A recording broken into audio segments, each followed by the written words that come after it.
అన్నిటికంటే మనకు చాలా ఇంపార్టెంట్ ఏది జీవితంలో? గాలి, నీళ్లు, ఆహారం. ఏది ఇంపార్టెంట్? ఫస్ట్ ఈ మూడిట్లో గాలి చాలా ఇంపార్టెంట్. ఒక రోజులో మనం 22,000 సార్లు గాలి పీల్చుకుంటాం రా. గాలి రావాలంటే చెట్లు నాటాం. సో మీ బర్త్డేకి అంతా చెట్లు నాటండి. ఎక్కడో దగ్గర, ఏదో స్కూల్, మీ స్కూల్లోనో ఏదో దగ్గర ఆ చెట్లు ఎంత నాటితే పెద్ద అయినాక మీకు ఆ చెట్లు ఎక్కడనో ఎవరో నాటిండే గాలి మనకు వస్తాం.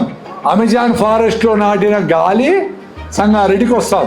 ప్రపంచానికి కావాల్సిన గాలిలో 28% అమెజాన్ ఫారెస్ట్ నుంచి వస్తాం, ఎక్కడో దేశం. అట్లా మీరు ఇక్కడ చెట్లన్నీ నాటితే ఈ గాలి అంతా సదాశివపేటలో ఉండే వాళ్ళందరికీ మంచి గాలి పోతుంది. కాబట్టి చెట్లను ప్రేమించండి.